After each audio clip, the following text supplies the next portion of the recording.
In today's episode, I am chatting with Jaymie. Jaymie is a mom of 7 children. She has 4 stepkids. And what she walks us through is her 2 hospital births, which then led her to finding her own voice and having an empowered and pain-free free birth at home, surrounded by her family in her home in rural Queensland.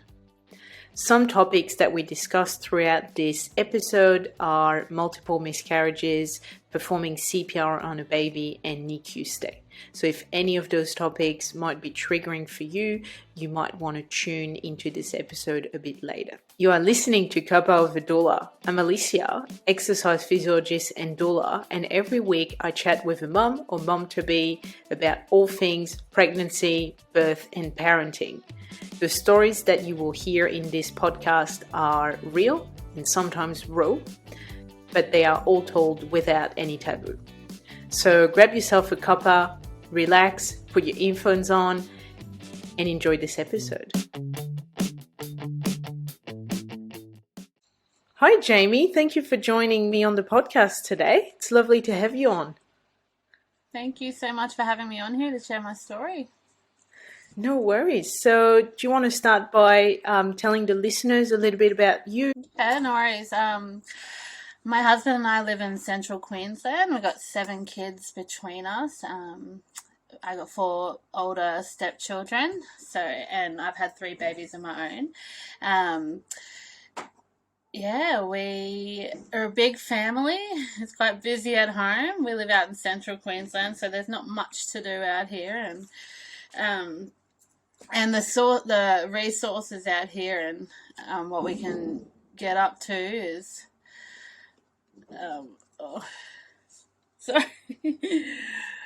Because that's us pretty much. My husband works out in the mines, and I stay at home with all the babies.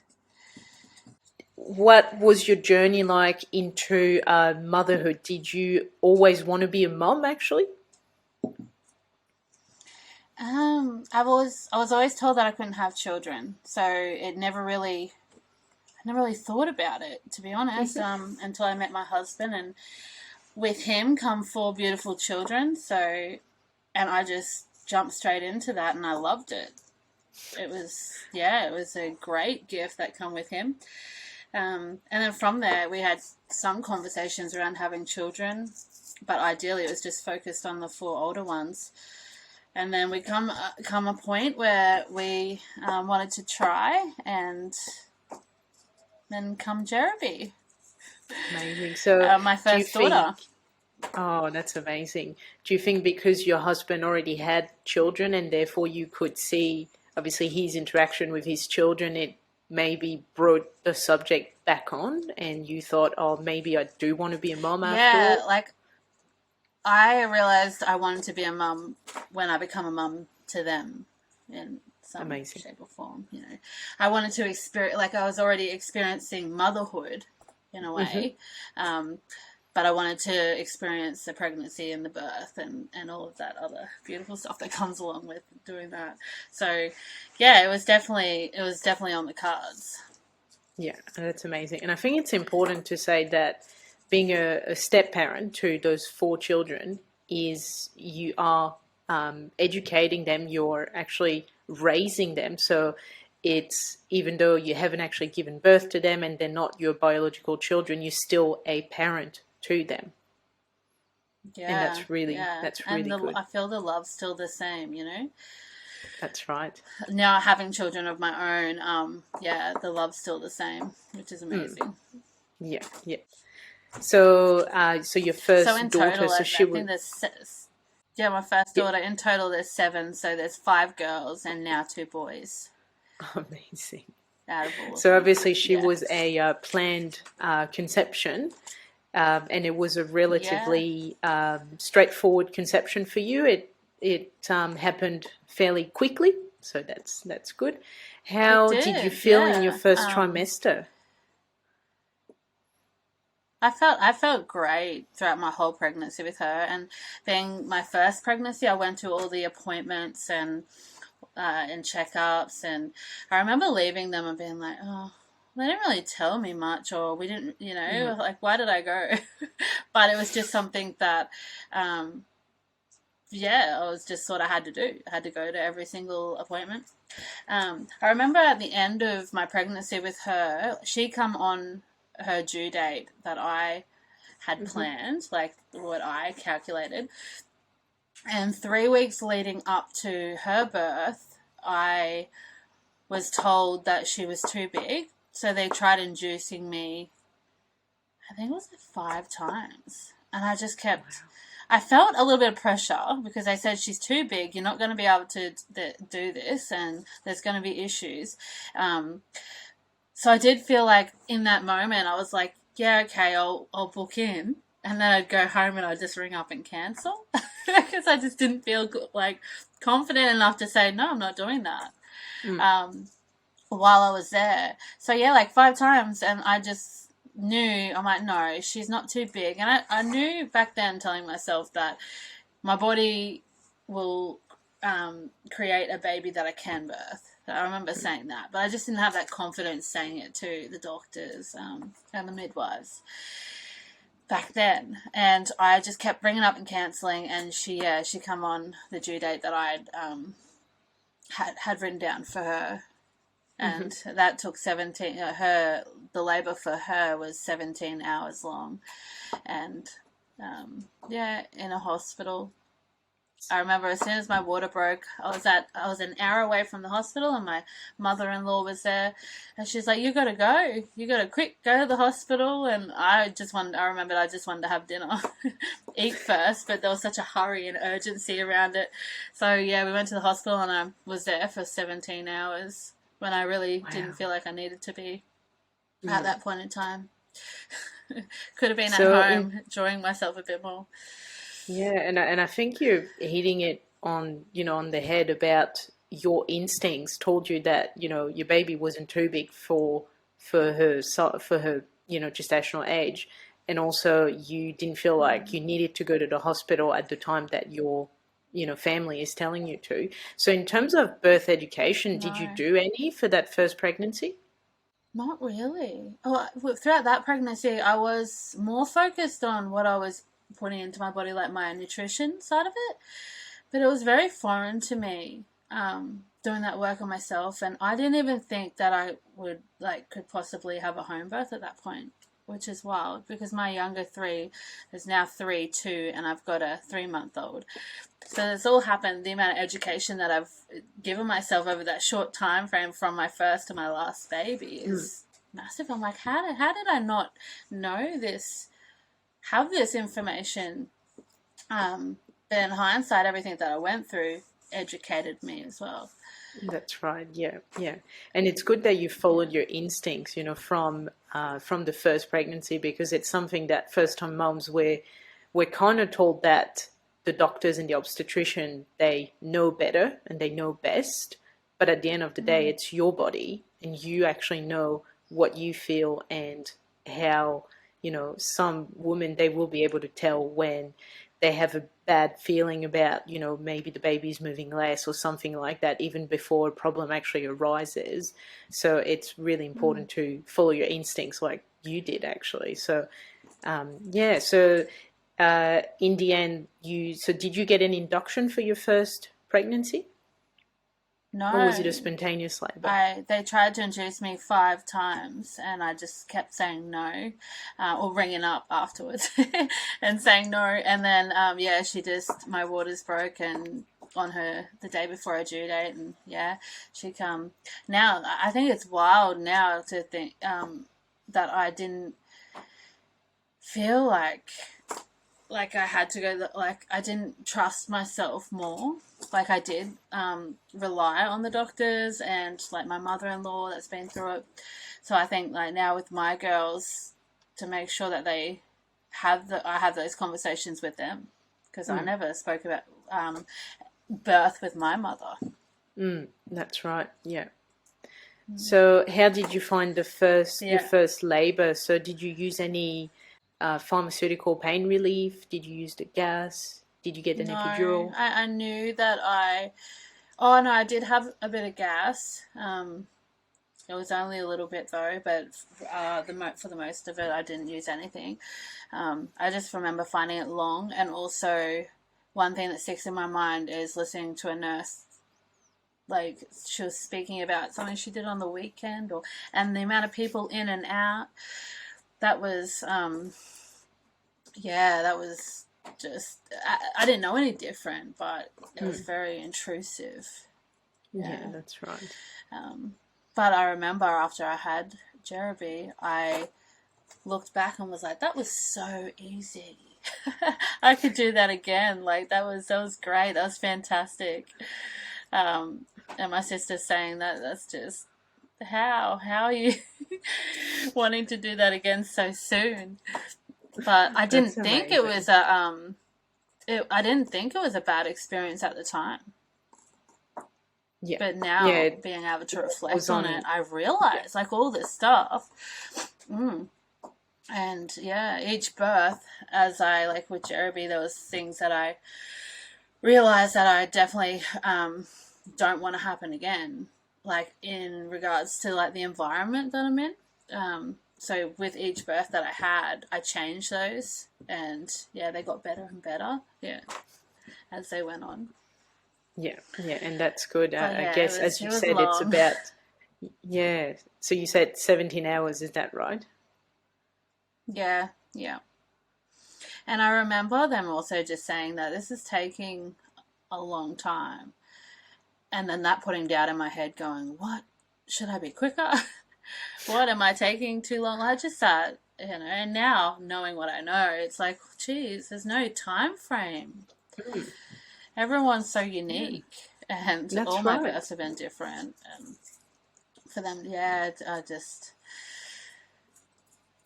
maybe that's what made it take so long. I don't know. Yeah, it could be. Did you have a birth plan for your first birth? Did you know some things you wanted or you didn't want? I did put down just things like delayed cord clamping and just those few things. It was basically around baby. Yeah. Not so much me at that point, but with my next baby, I did. Yeah, I was a bit more.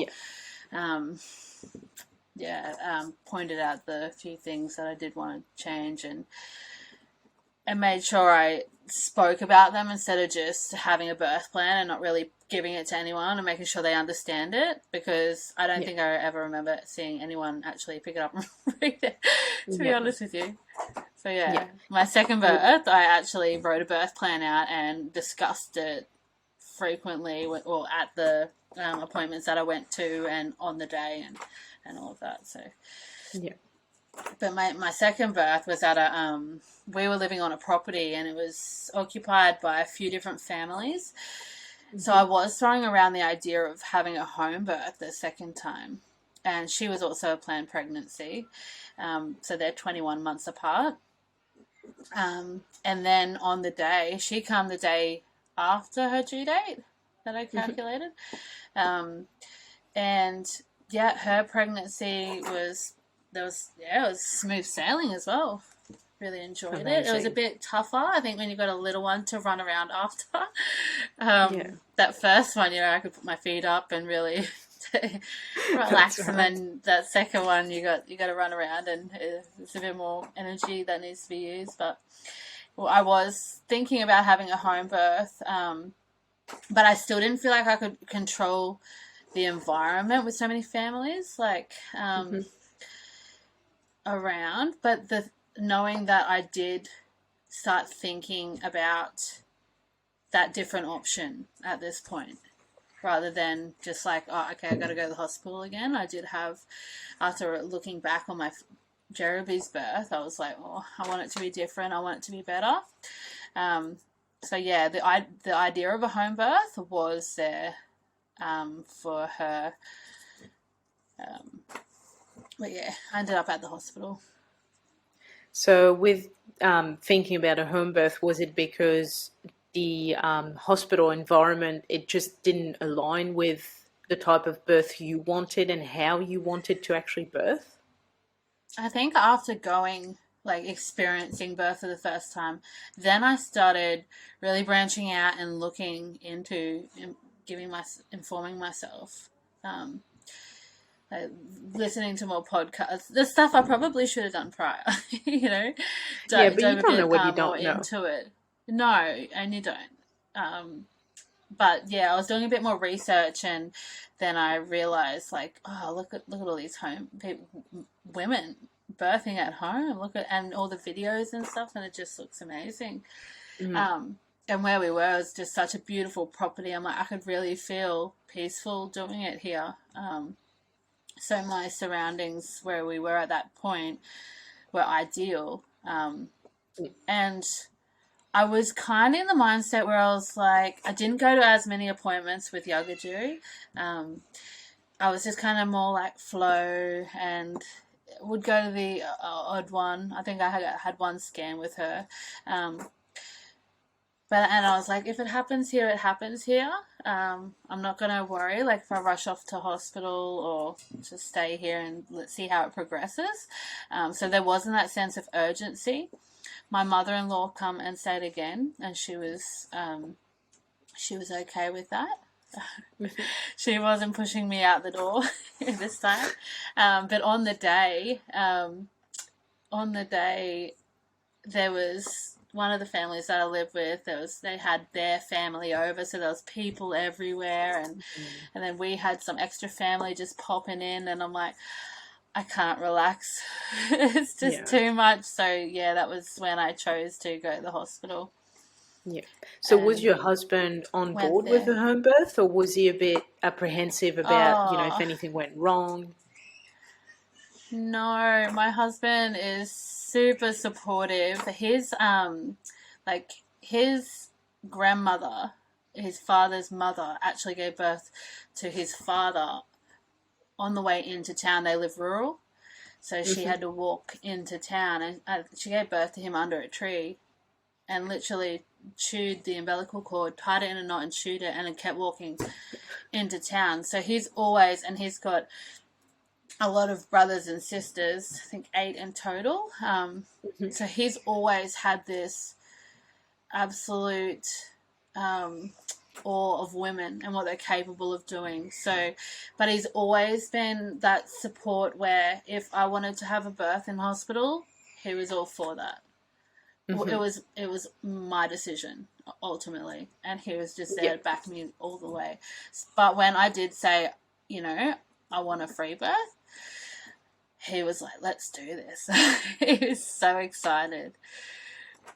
Yeah, that's amazing. It's just such a sacred thing that we could do together, Yeah, and obviously in a free birth, your husband would be very involved. He would, would only be you and him, plus we'll hear about your story in a little bit, but plus your stepdaughter that was also there. But it's really him that's mainly holding the space for you, which is amazing, really. So yeah, that's really good that he was supportive, and that really very, very obviously supportive. guided your decision too.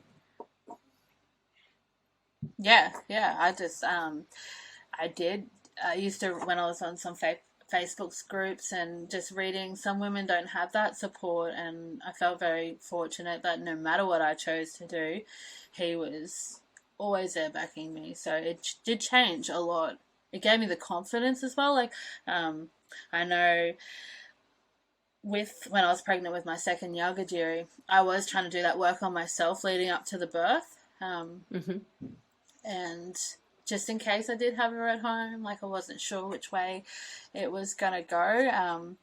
But yeah, just having that support and from him made me that little bit more confident in myself to go there. Yeah. So because you were thinking about having a home birth for your second, did you do anything around calm birthing or hypnobirthing course?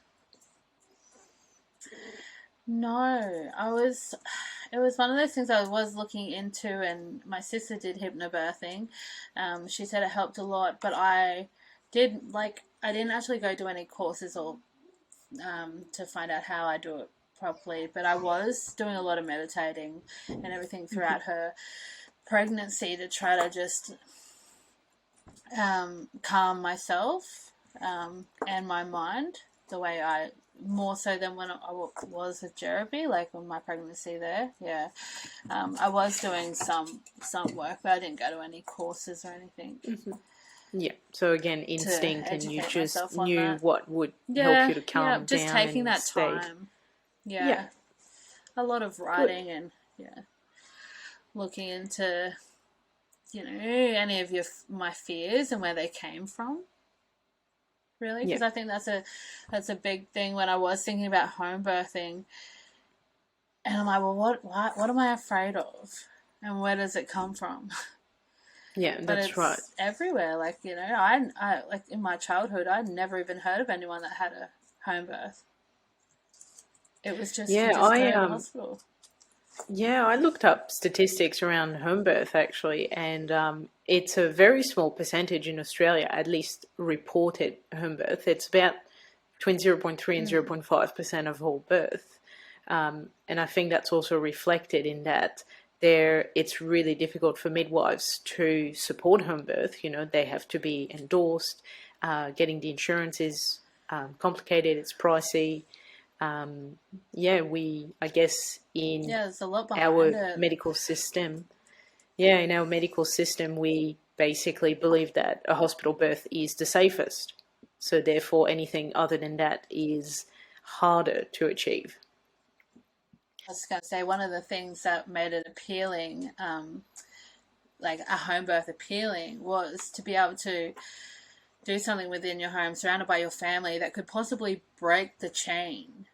My mother only knew what she knew from her experience, and so on and so forth. So she passed that on to me. So I was, if I was able to do something like that for my girls within our household, it would give them options. Doesn't mean they have to, but at least they know that it's possible, or there are options out there. I think that's super important. Yeah, and I think, like you said before, you didn't get a birthing education yourself. And this way you've actually helped to educate your stepdaughters so that they can see that there is a different option. And as you said, they can choose to go and have a hospital birth if they want to, or they can explore other options that may align more with what they want. Yeah, I think, because everyone's so different, they need to just trust and if you feel safe in a hospital, then that's where you go. You just need to go somewhere where you feel safe, and it's no right or wrong, but just knowing that there are options and women to feel supported in their choices, I think is just the biggest thing I want to teach my girls, and for any woman to know that. Yeah, that's right. So how was your second birth? So you went to hospital. Did you have a spontaneous labor again? The labor went for 8 hours. My water broke again. So my first two, my water broke, and then labor started a few hours later. I did labor at home, because I was kind of hoping that I'd just have baby at home with her, but once I was labouring and then people started to arrive, or I could be distracted because I could hear other people, I didn't feel like I could just relax into that. So my stepdaughter, Yalagunjamara, she drove to the hospital. I remember that car ride. I was like, this is terrible. I just wanted to get out of the car, and I'm like, I wish I had stayed at home. Anyway, we get to the hospital, and I did have in my birth plan that I wanted to have a water birth, and I know the facilities at the Sunshine Coast Hospital, because we were living on the Sunshine Coast at that point, did have that option. Whereas the other hospital where I had Jeremy didn't have water birth as an option. So I laboured in the tub for the next few hours, and I remember being told that if I lift my hips up out of the water, or if I got too far out of the water, then I'd have to get out. And that just played in my mind over and over. So I felt kind of like I stayed in the one position in the tub. My husband was in there with me. But yeah, I stayed in that one position because I didn't want to get out of the water. It was so, that was my pain relief, because again, I didn't have any pain relief. I did have a little bit of gas again for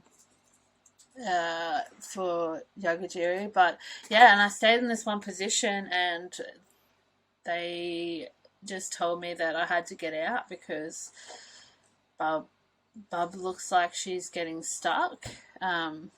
So I jumped out of the tub, and then I was on the back of the bed and I pushed my knees up, and I remember them saying, if you don't get her out in the next contraction, then we're going to have to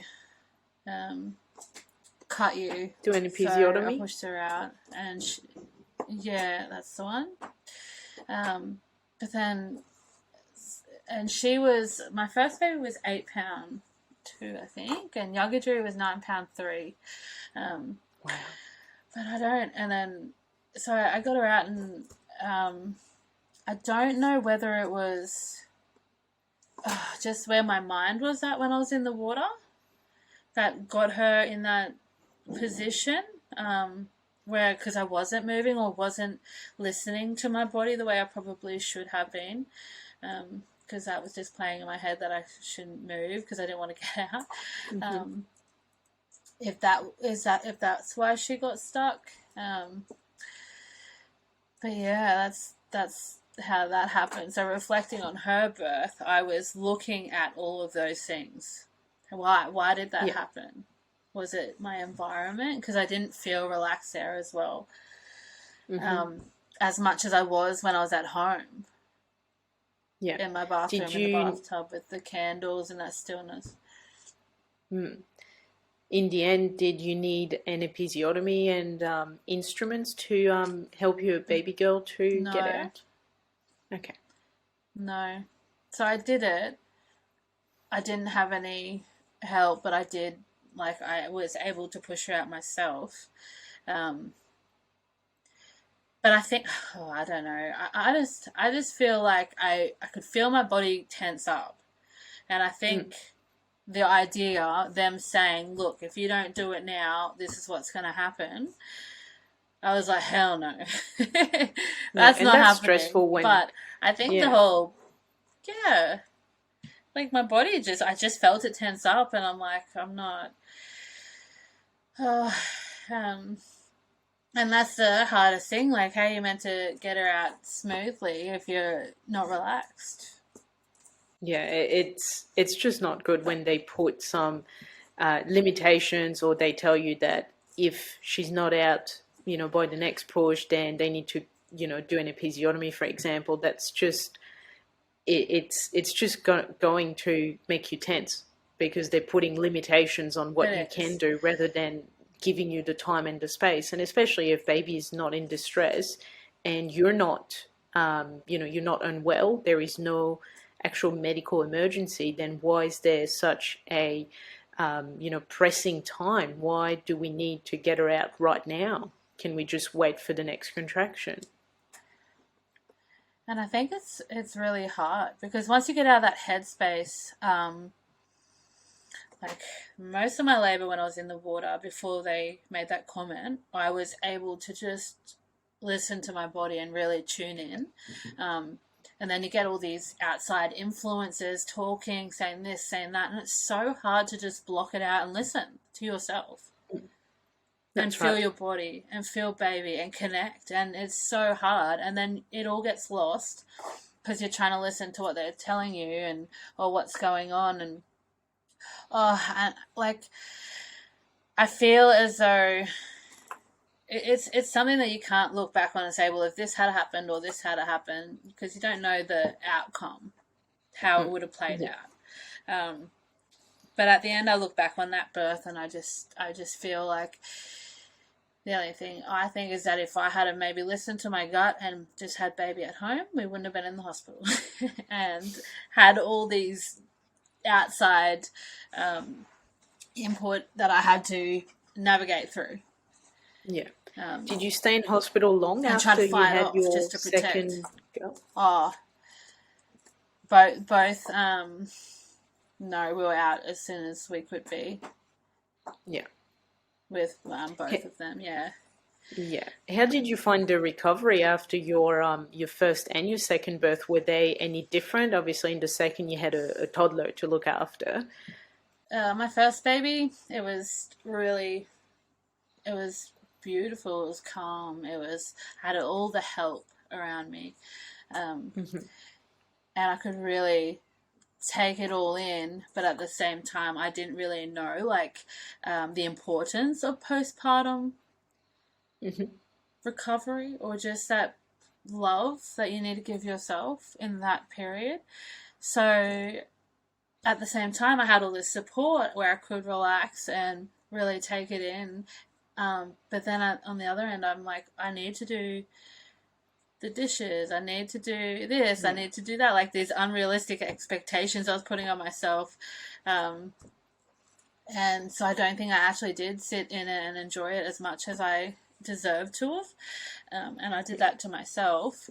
My second one, again, I realized I did a bit more research and realized how important that time is.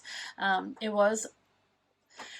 was able to do that, to relax and just be in that moment. My husband was actually, towards the end of my pregnancy with Yoga during my second, he was in a wheelchair for the last 2 months, I think, of my pregnancy. So physically on my body, it was hard. And then he just come good just before I had Bub.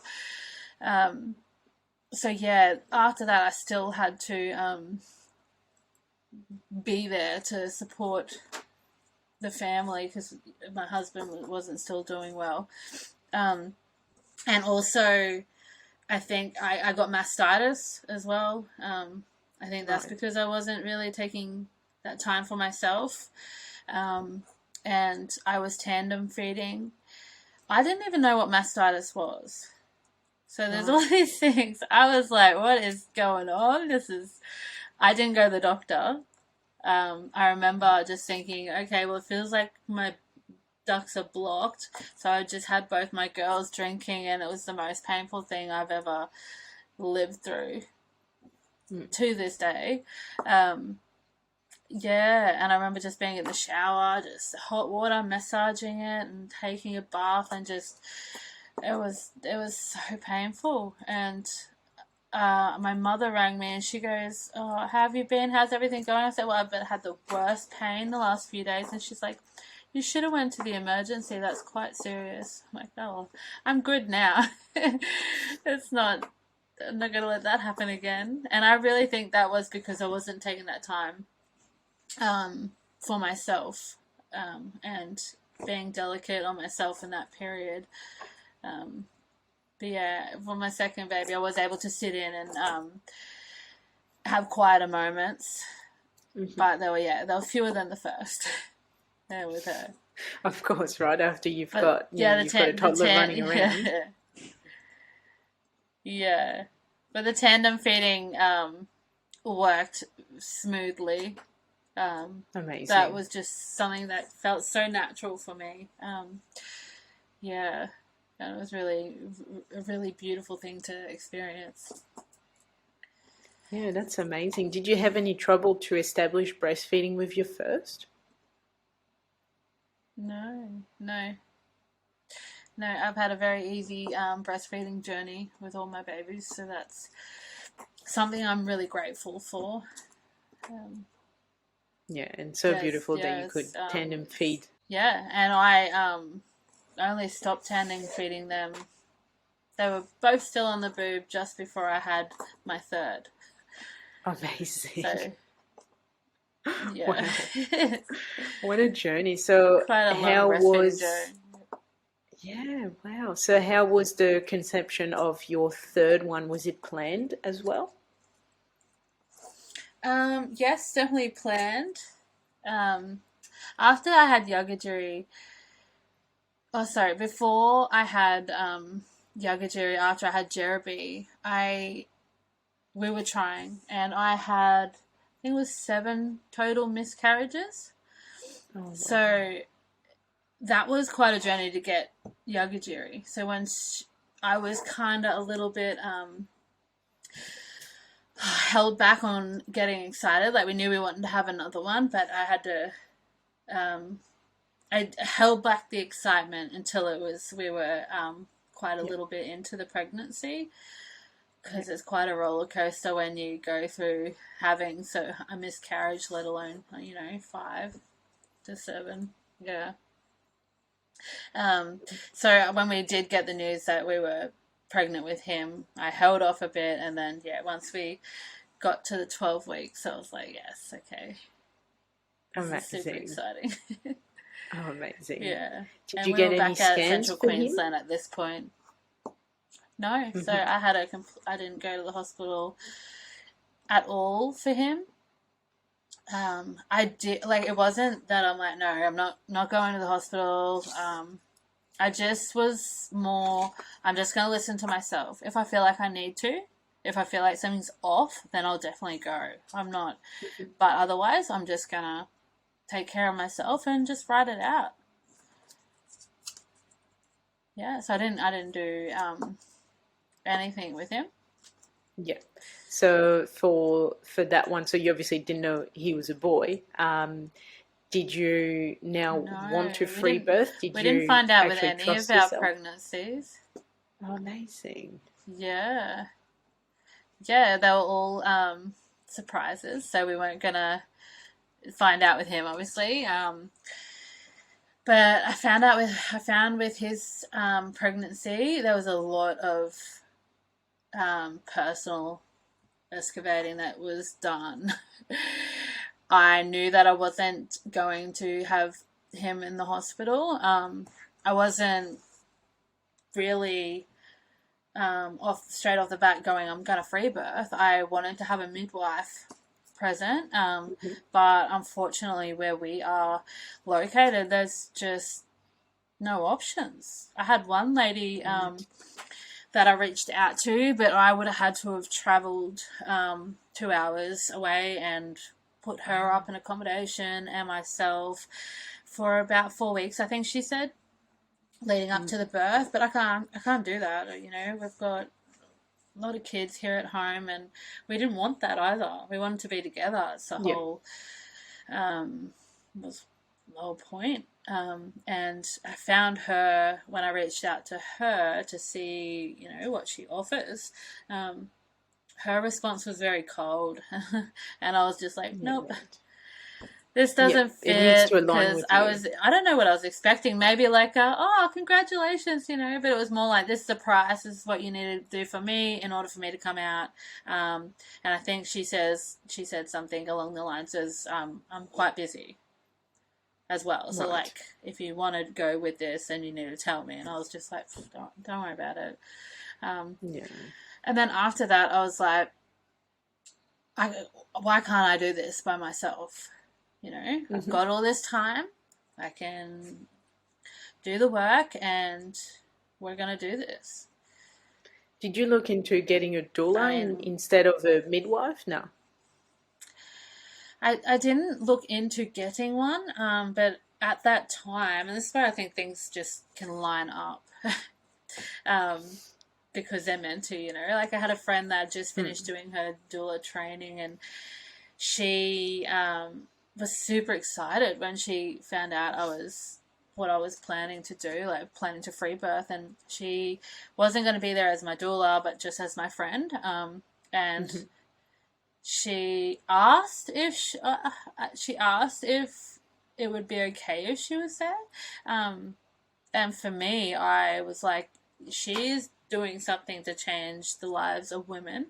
I really admire and respect the work of doulas and midwives that have the best interest of women that they're working with in their hearts, So I was like, if you want to be a part of this and it's going to benefit other women by what you bring to the table and having lived through that, then yeah, you can definitely be there.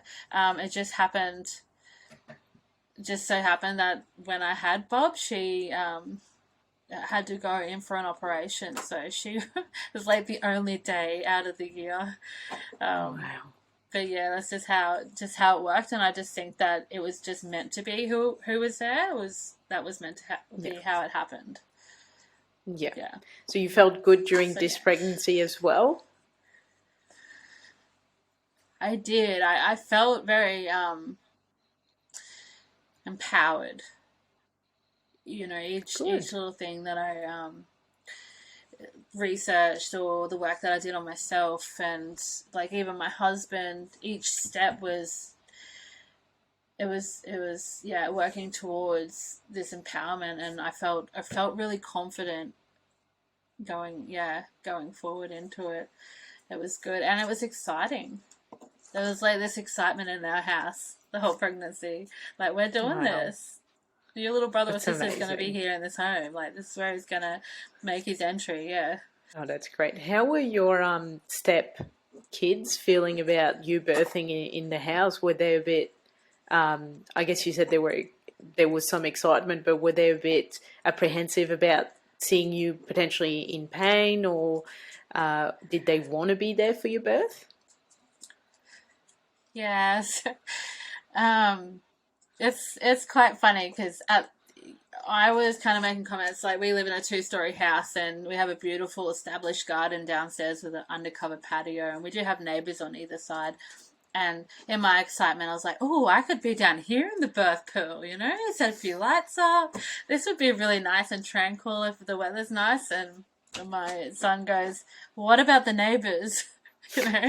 Like, what about noise? And I'm like, I'm not really caring about the neighbours. But I think it's just too that they watching movies and everything, you see someone in labor, and it's like this scary screaming panic around it, so that's what they expect. That's right. So me screaming down the house or down the street. And I did reach out to all of them and say, if you do want to be a part of it, be present by all means. I would love that, but I explained to them how important it is. It needs to be, if they're going to be there, it needs to be in a respectful way. I know my youngest stepdaughter was like, I don't think I could do that because I'd get nervous and I'd probably giggle or just, out of not knowing what to do, like an uncomfortable Yeah. situation. And I'm like, well, it'd probably be better off if you weren't there then. But because we've got 7 bedrooms in our house, I was able to, in the timing, how everything played out, we had conversations as a family, and I just said that whichever area I choose, I feel like I'm going to feel comfortable in at the time. Then if you don't want to be a part of it, just go upstairs or downstairs, whichever it is. Yeah, that's right.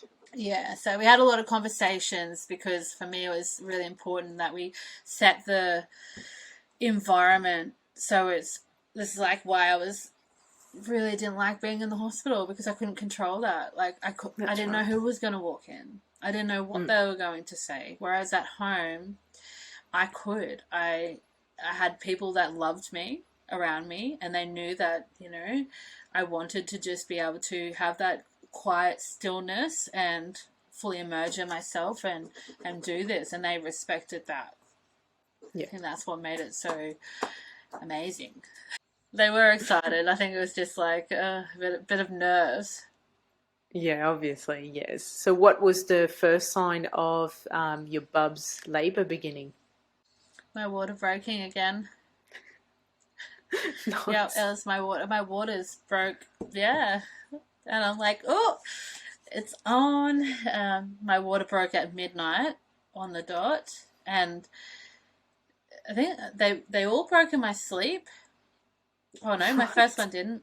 Sorry, my first one, I was on the exercise ball, and my stepson pushed. I was bouncing on the exercise ball, and he pushed on my belly, and my water broke. I thought I peed myself, but I was like, no, that's water. And then my second two, were when I was sleeping. Amazing. So with my son, I was laying down, and yeah, I felt these big pops and stood up, and this time I'm like, oh, like you just know what's going to happen. Yeah. So I was so excited. I'm like, okay, it's good, it's on. I'm lucky to have that little for my waters to break. It's like this is definitely happening now. Yeah, that's right. Yeah. Did So you it get gives you a bit of contractions time to straight away prepare, after yeah. your waters broke? No, I think it was like an hour and a half. An hour and a half. So I had a bit of time to just like rush around and excite. I'm like, I probably should go back to sleep, but I was just way too excited. I was setting up my little Of course. birth room and did a bit of meditating and yeah, just really tried to get comfy in that because I set up a little room that I was in. Yeah. Really tried to just get comfortable in there and remind myself of the little things that I was going to lean into throughout the labor. Like one of my things I was going to try to do was to each contraction was to try to think of it as kind of enjoyable. I didn't know how that was going to go, but I'm like, I'm going to give it a go. Like instead of like, oh, this is painful, try to see it as enjoyable. Or like exciting. And that actually worked for me. Wow. It really did. I was like, huh. Like, I don't know. I was like giddy when my labor started.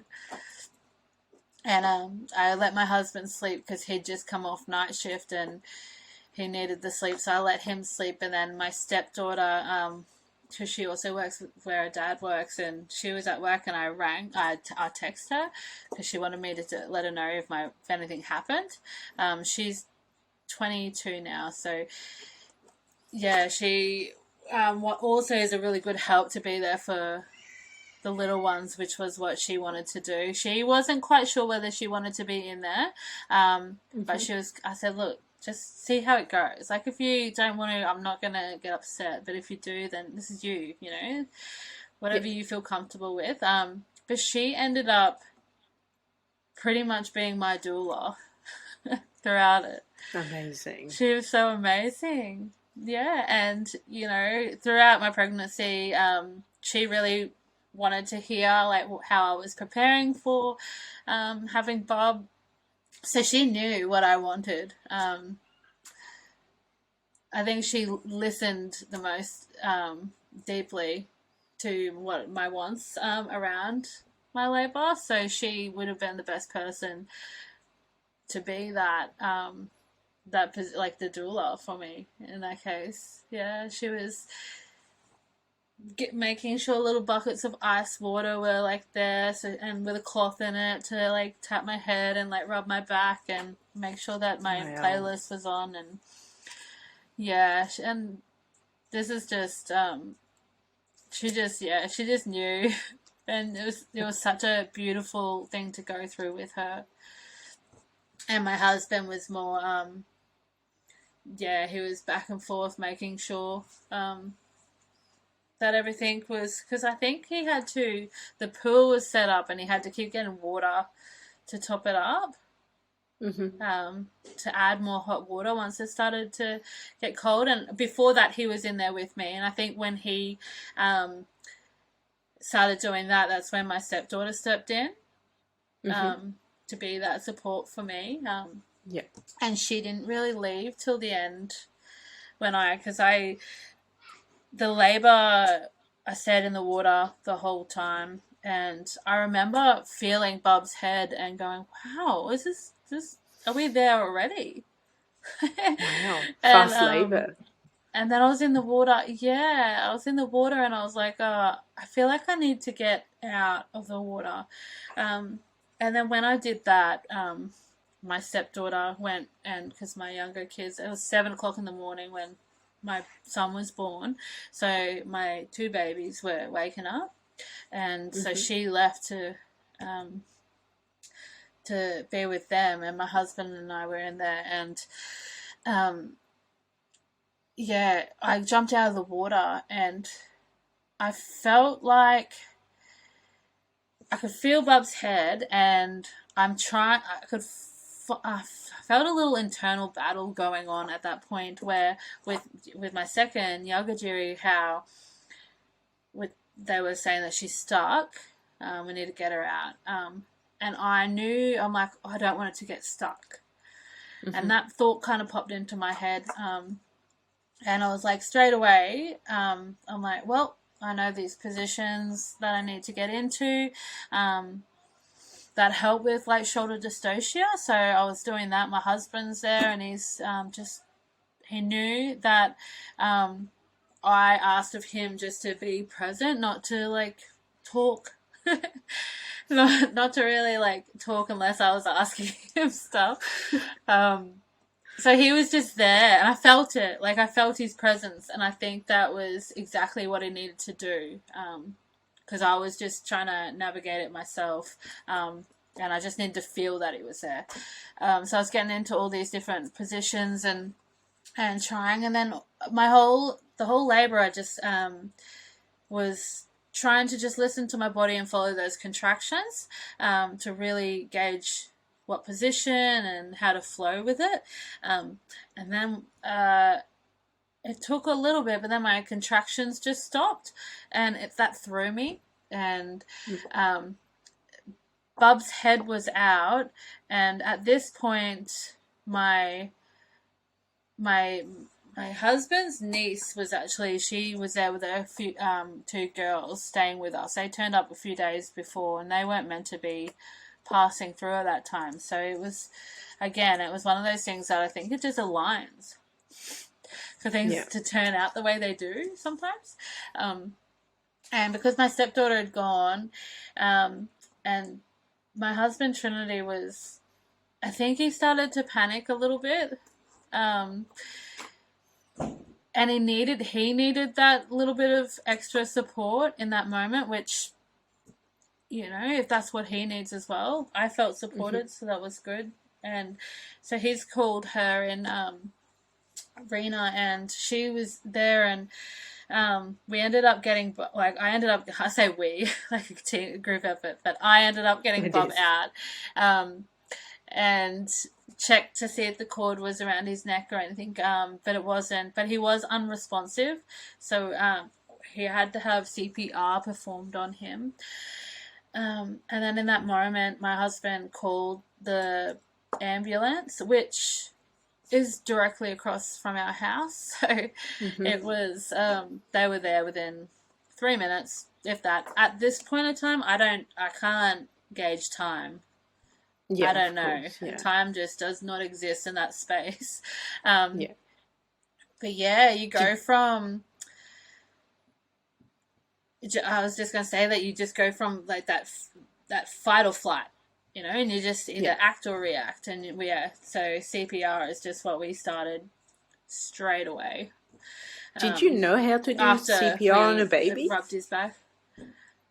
That was, no, not initially, but it was something that I knew that my husband and I had to learn, had to have our heads wrapped around, because choosing to free birth, you're taking full responsibility for whichever way your birth goes. And you need to be prepared for this, because you're responsible. Like, I guess at the hospital with my first birth, I felt good, because like, it's one of those things where I'm like, if anything does go wrong, it's not my responsibility anymore.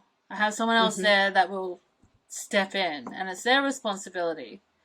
And I think that, so as part of free birthing is you need to know that, because you can't go into it, well, from my opinion, you can't go into it just thinking it's going to just go smoothly, because birth is so unpredictable. So you need to prepare for the good or the bad. So we did that, and I think in preparation for the our free birth, we knew that we had to have those conversations together around, you know, if something does go wrong, like, we need to be willing to accept all outcomes. And that itself is, they're tough, deep conversations to have. but we went there, my husband and I, and we were ready. So I'm glad to, like, looking back on it, that we did learn how to do CPR on a baby.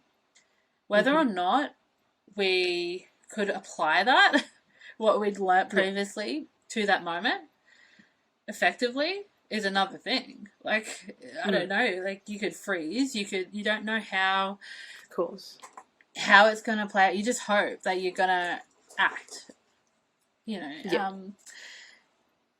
off what you've learned, and we did. And my husband was on the phone to the ambulance, and then... Sorry, did you do any formal education in terms of, as you said, birth could go either way, so did you do any first aid course, or did you inform yourself on what to do if things went sideways? It was, we did.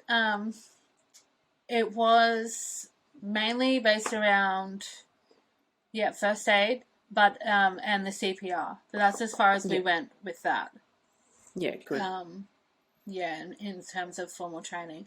Also, my niece that was there, she, previously was a nurse, so she had no experience in that area. But she had a little bit of knowledge, to bring with her, I guess. But she really was it was actually amazing that she kind of was there, as that support, not just for me, but for my husband. So really, we did learn about CPR and some basic first aid before. So at this point, when baby's born unresponsive, and you said you went into fight or flight, are you realizing what's happened? No, so when CPR was being done, my husband's on the phone to the ambulance, and then they turned up and took over the CPR. And then at this point, because the cord was quite short, it was very hard for me to get in a good position. So the cord was cut, and the ambulance left, and my husband left with our baby. And at that point, I was left in the room alone. And I that was the first time I've ever experienced, I think it was like shock in my life. Because I sat there for I don't know how long, and I couldn't process anything. And then, I don't know, let's just say it was 5 minutes. I'm sure it wouldn't have been that long.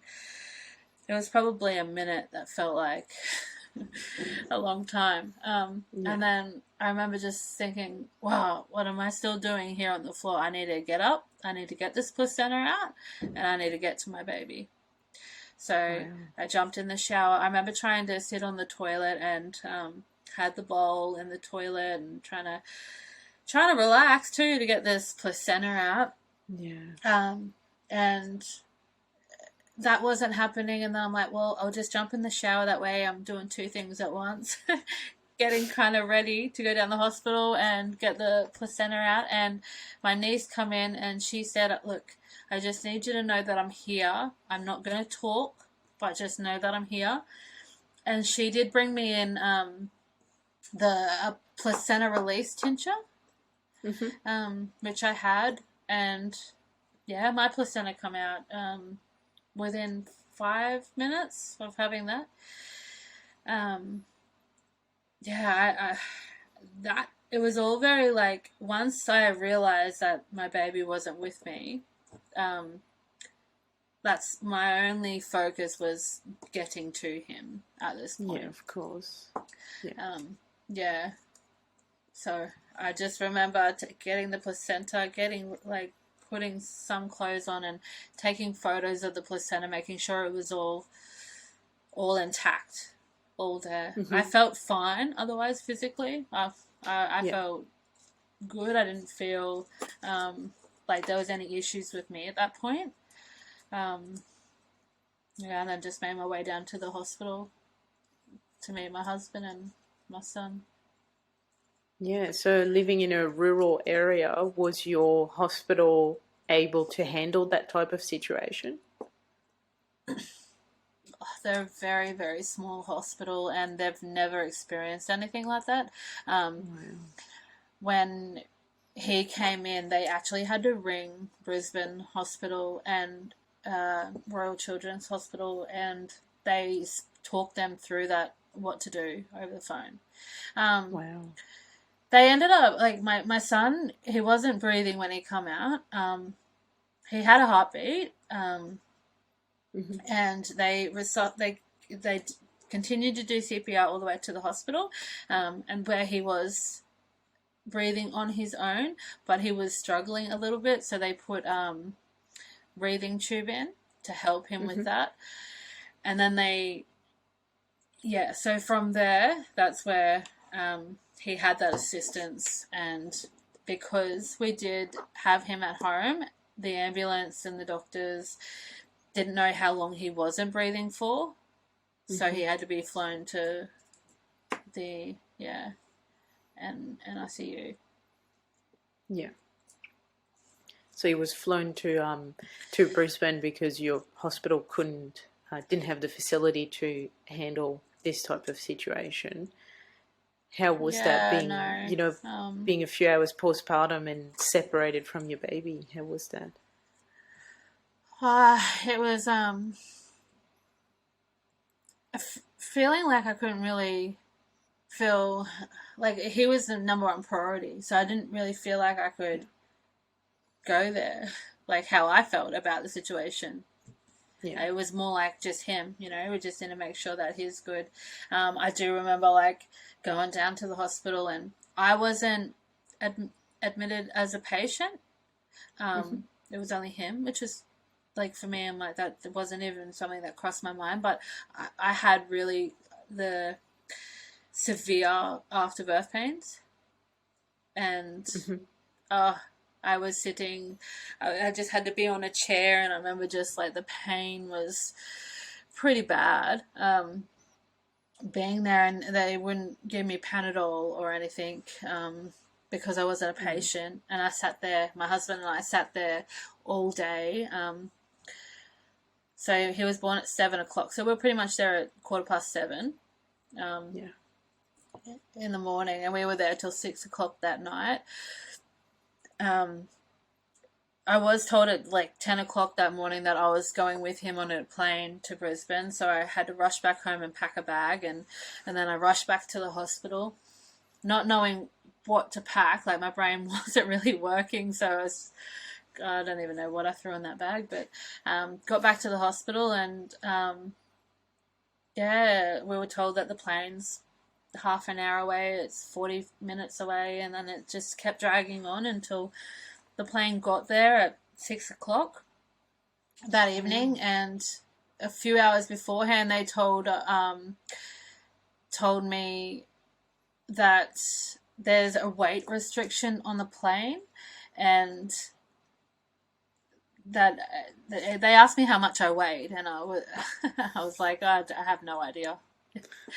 I haven't weighed myself all pregnancy, and I wouldn't have a clue. But anyway, they made me jump on the scales, and then they turned around and said that I wouldn't fit on the plane because there's a weight restriction. And I remember just thinking, damn, that's brutal. And then I was trying to think of anyone else in my family that's like little skinny minis. So I'm like, what about my mother-in-law or my stepdaughter? And they're like, oh no, it doesn't matter who goes. They've just got different equipment on there, that they brought the wrong plane pretty much. So your son's going to have to go on his own. Wow, that's just And brutal. my husband couldn't deal with that. Yeah, my husband was like, there is no way. We're leaving him. And it was something that the doctor said, well, if you take him home, he will die. And I was like, I remember just thinking, well, we can't. How am I meant to think straight right now? So I just said, just give us a minute. We had a conversation. I said, look, it's just something we need to let him go, and then I'll follow. Yeah, it's such a tough decision. It was though. heartbreaking. You're hours postpartum, and you have to let your baby go on his own. Yeah. Wow. I just don't understand how they could have thought that a parent wouldn't be going. Like, I just don't know. Yeah, but I asked, I said, well, you know, I have my mother that lives on the Sunshine Coast. Can she stay there until I get there? They had to, we've got to have a bit of a chat to some people because since COVID, it's all changed and we don't know if she'll be allowed to. I'm like, well, you need to make an exception because someone has mucked up big time here. And then I said, okay, and then they organised that so Mum could be up there with him, and I said, well, when can I go? And they said, well, you'll have to come back tomorrow morning in office hours, and we'll try to organise you a flight, a commercial flight to Brisbane. And I remember just thinking, it's too long. So I went home that night and I didn't sleep. I got on a plane the next day, and was able to go to him then. So but what it was happened? That separation at birth, and then that separation again. I think that was the most traumatic thing of it all. So what happened to your son when he landed in Brisbane and he went to the, I'm guessing, Royal Children's Hospital? Yeah, he went straight into the intensive care. And my mum was able to be there when he flew in. So, it just made me feel a little bit better that he's got some family with him. And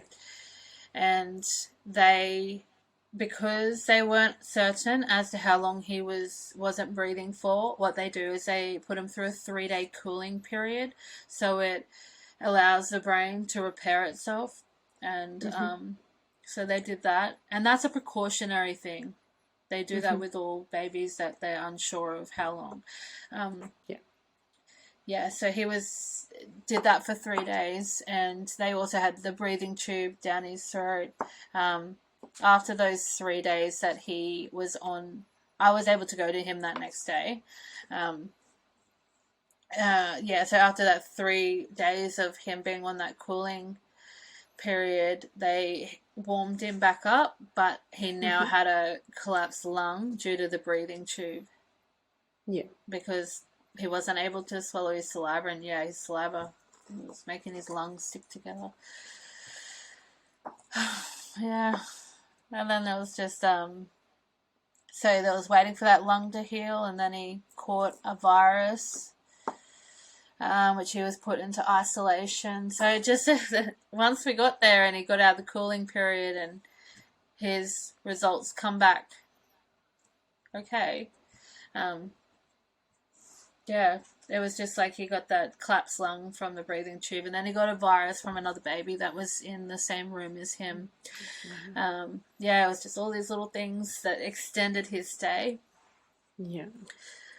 And it was hard because you can't stay there with them. You can't stay there next to them. You have to go. We were at the Ronald McDonald House, fortunately. But going from just having him, I'm like, there's no way I'm going back there to sleep. I'm going to sit here for as long as I can, which having that fight within myself going, well, you need to rest to show up for him. Yeah. But not wanting to leave him again. That was tough. And so you breastfed your other two babies. Did you want to breastfeed him, and was that even possible with him being in the ICU? So leading up, before I had him, my oldest girl had really sensitive boobs. So I said to my oldest girl, I said, look, they're really sore, Bob. And she just was happy to stop drinking, so I only had the one left on there.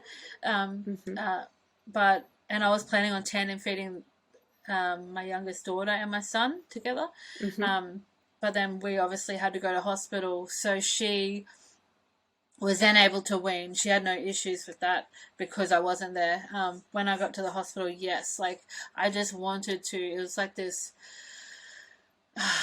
It was just a longing. It's like this connection that I felt like I needed with him, but I wasn't able to for a long time. Like, I think I was able to hold him. The first time I was able to hold him was 4 days after he was there. Wow. Yeah, and even then, I had him on my chest, and he had this little headgear on that helps the tubes stay in his nose. Yeah, And I put him on my chest, and he kept knocking the headgear off to try to get to my boob, and the nurses didn't like that because they, that gear needs to be on. But for me, it was such a beautiful thing because I was so worried, like, that separation, is this going to be, how's this going to affect, will it change anything? It's just so unknown. Like, I didn't know how it was going to be having that separation from him and not having that skin to skin, and that knowing that, it's me. But I think the worst part was having him there and trying, but me having to stop him because he wouldn't have been able to. I just wanted to let him go, but I'd try to get him as close as it as possible. But then he kept knocking everything off, and it kept beeping, and the nurses would be like, look, if we're just going to have to put him back in the crib then, if this is going to keep happening. And I'm just like, oh, I can't deal with that. But after he did that every time we had skin to skin, which I was like, I kept talking to him, telling him, don't worry, it's coming. And then once he got that virus and he was in isolation, he had the breathing tube and everything out. And I'm like, this is it. This is like, without the tubes and stuff, I'm going to feed my son now. And they were still telling me that I shouldn't because he's not strong enough. And I was just like, that's BS, because I can feel it. He's strong enough. He's asking for it. And he got tested positive for the virus, but he wasn't showing symptoms. It wasn't delaying his progress or anything. He did have a little bit of a sniffly nose, but other than that, like, he didn't have temperature or anything, and you would you wouldn't even notice. So for me, this mama bear was just like, you need to have this breast milk. My breast milk needs to know that you're not feeling 100, so it can adapt, change to make you feel better. Because I went from tandem feeding, I was expressing like so much milk. Yeah, that's right. Your so boobs much. would have been I was producing setting so alarms much. for every 2 hours. Oh, yeah. I had like I think it was, I ended up leaving with 5 2-liter styrofoam boxes of milk that I couldn't even donate to the NICU, by the way. You have to jump through so many hoops to do that. But either way, I was expressing so much, and I just wanted to, my milk so they were feeding him through the tube, it didn't know that he was sick. Like, he needed to suck.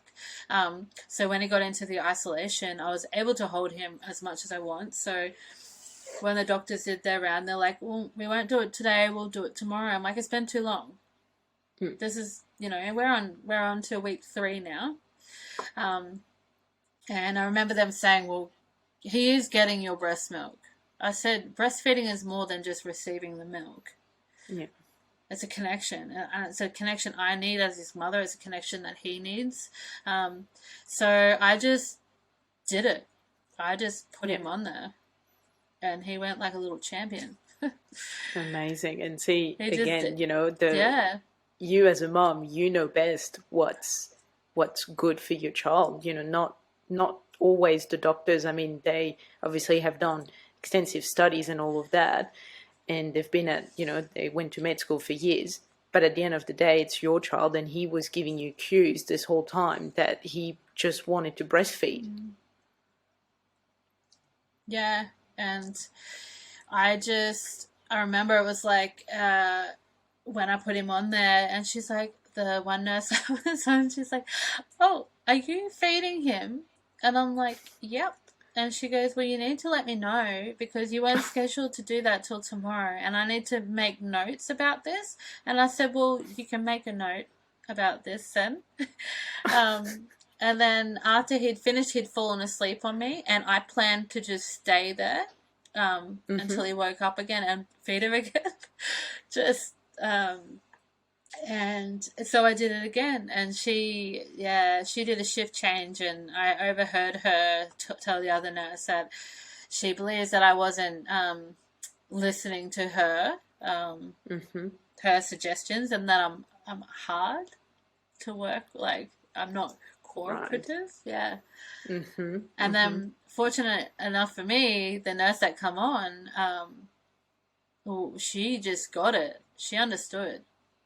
Yeah. She was only a young nurse too, and she just was like, "Look, I'm looking at him. He is not showing signs of being tired or exhaustion, or you just do what you're doing."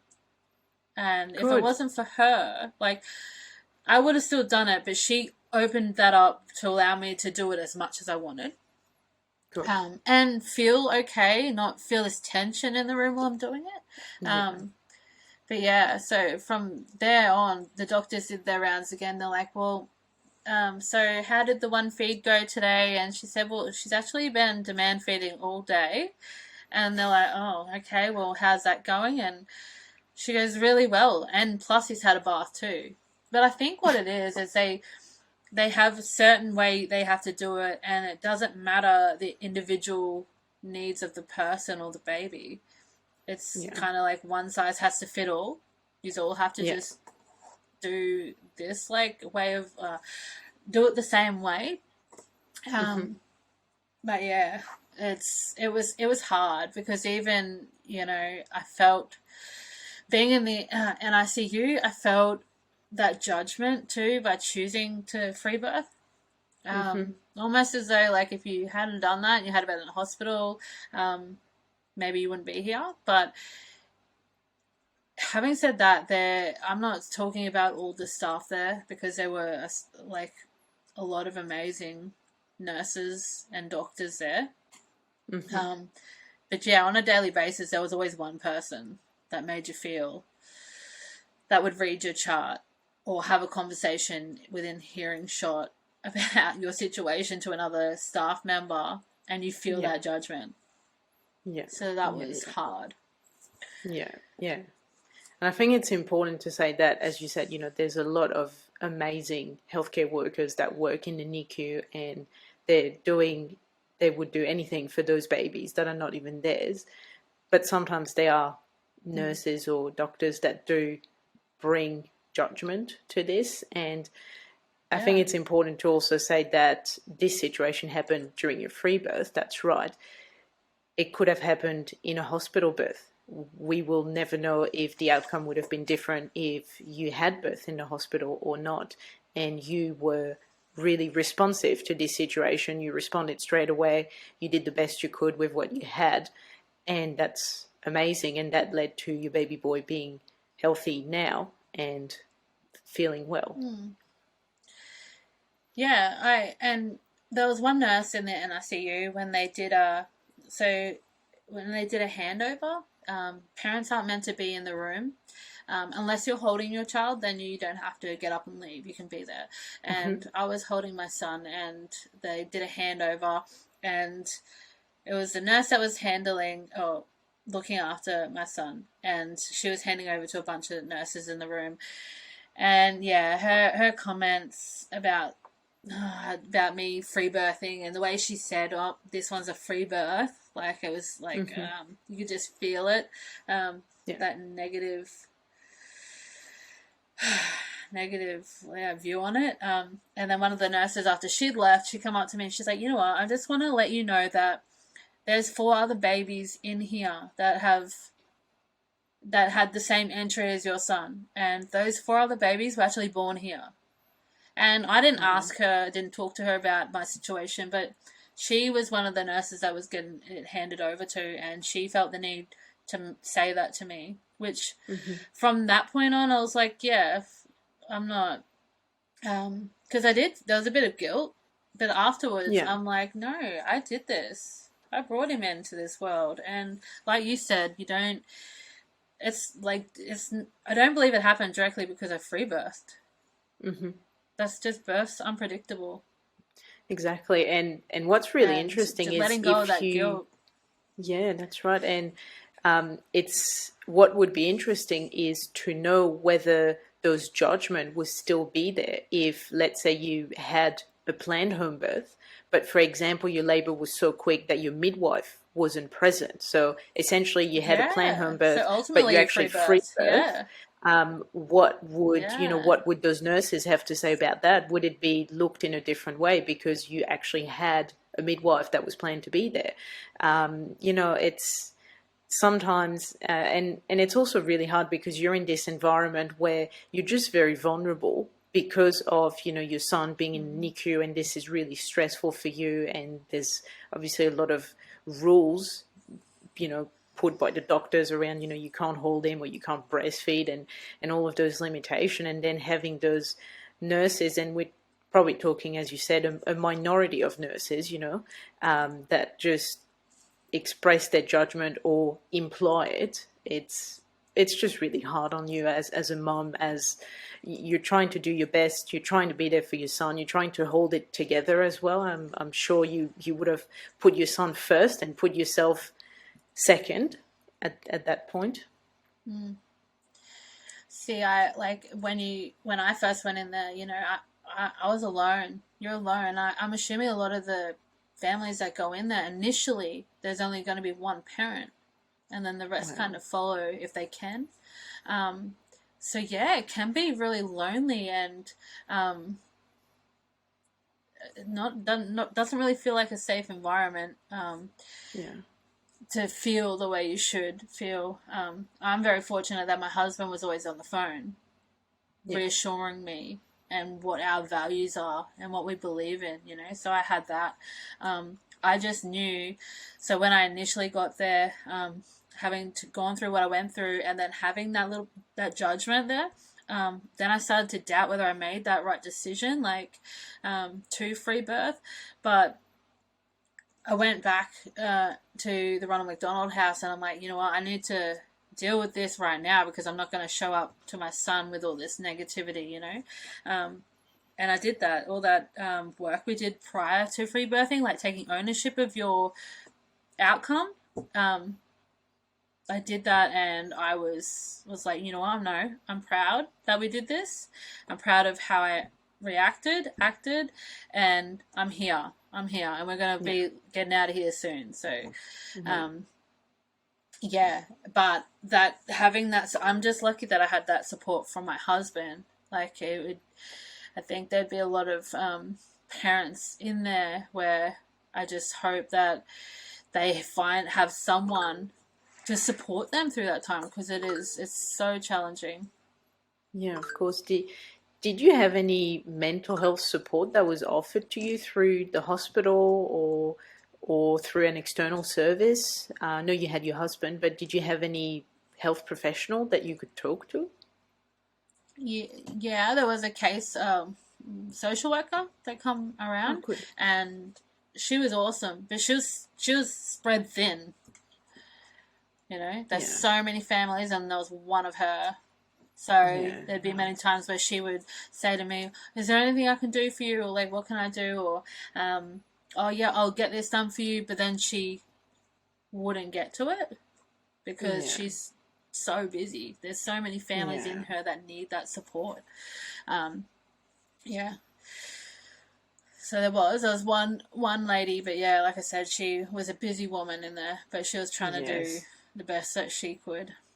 Yeah, of course, staff shortage is just really hard. Yeah.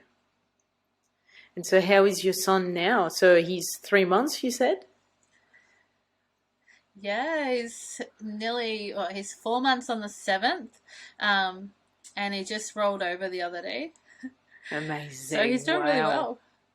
Amazing. Yeah. Is he I was is actually went there to film any him rolling over, and I went to film him rolling over, and my youngest daughter just put her head in front of the camera, and then I'm like, hey. And then when I looked at him again, he was already rolled over. I was like, oh, I missed it. Yeah, Oh, no, that's so funny. he's doing so well. He's such a chunky baby too, so the No, breast milk, he's doing that's a lot of amazing. catching up. It's doing Oh, see, wonders. that's good to hear. So, is there any extra follow-ups for him that you have to do to ensure that he's all well? Um, there is they have a whole bunch of follow-ups to do. Um, I'm choosing to go to a chiropractor and naturopath and go down that route instead of going to the hospitals. Hmm. I am going to a physiotherapist for him next month, but other than that, it's not something that I'm going to keep dragging him back to the hospitals when I feel like if he's doing fine, then he's Yeah, meeting all the milestones. We kind of want to stay out of that environment if he doesn't need to yeah, be there. But yeah, he's doing yeah. great. Oh, that's amazing. Yeah, and if So good. my husband and I were having conversations like if we have another child, it's definitely going to be another home birth. Amazing. Having like it hasn't deterred us the outcome because we don't believe Yeah. it was had anything to do with our choice to free birth Hmm. because my labor was nearly painless. Wow. It was amazing. I enjoyed the whole experience was just over my free birth to compared to the hospital birth. The labor side of Yeah. it was just yeah, it was amazing. It makes a big difference just being able to be comfortable and feel safe in your environment. Yeah. Yeah, it does. And so your stepdaughter was there for your birth and that. How does she feel now? Have you discussed how she felt during your labor and how it maybe changed the way she sees birth now? I was a little bit worried that she might have, if she was there, because she wasn't there when I actually gave birth to him. She Hmm. left the room, Yeah. but she was there for the whole labor. And I was, after everything, and I come back home, I was a little bit worried that it would have, like, us having to go to the hospital would have, like, thrown her a bit or not had, she would have looked at it in, like, a bit more of a scarier experience. But when I come home and having a conversation with her, she was just ecstatic. She was so blown away by the whole experience Wow. and how I think because in her mind she's got this idea like she's never been at a birth before like many people, so she has this idea, a preconception of what it's going to be like, but actually being in that space with me, she's like, wow, this is not, it can be quite beautiful, Hmm. and sacred. And she's, yeah, she's walked away with a different perspective on that. And after, like, that's the one of the reasons why I wanted to free birth is to show Hmm. my girls, like, your options and that it can be what you make it and how you look at it. Um, Yeah. so I feel really good that she's walked away with that experience.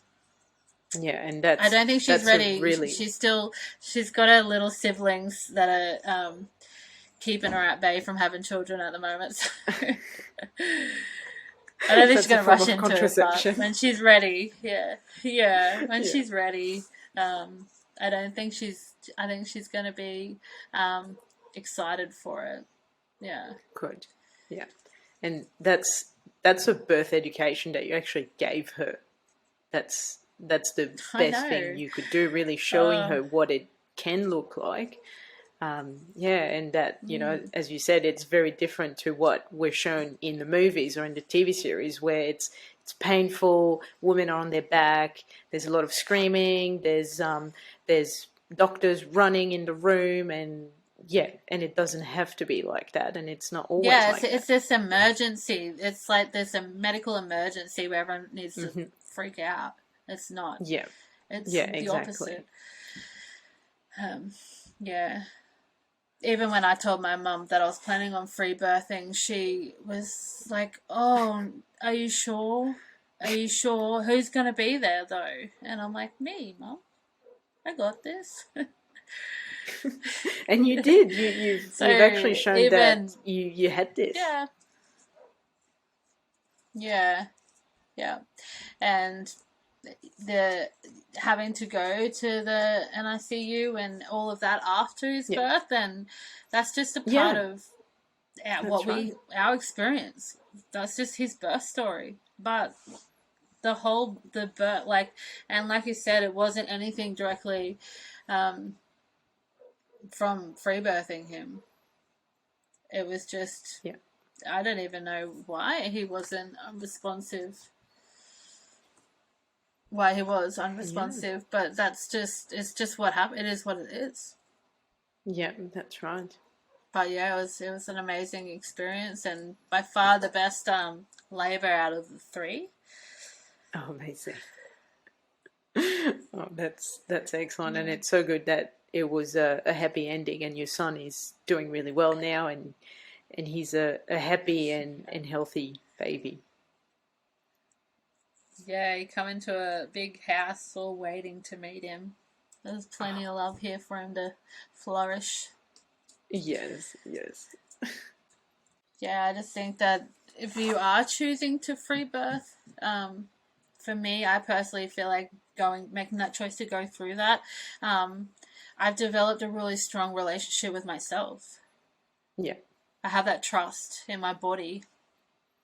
Amazing. And in myself again, which I never really knew that I didn't really know that I didn't have that, Well, thank you so much, Jaymie, for coming on the podcast and telling your story. It's been great. I'm sure being it will able to help come many on and women. share. Thank you for listening, and I hope you enjoyed this episode. If you want to get notified of when a new episode comes out, please subscribe to this show on your podcast listening platform. Also, I would really appreciate it if you could leave me a review on Apple Podcast or share this episode so that other moms can find it. If you would like to tell your own pregnancy, birth, or parenting story, please head to the show notes and you will find a form there to get in touch with me. Again, thank you so much for listening, and I will be with you again next week for a new episode.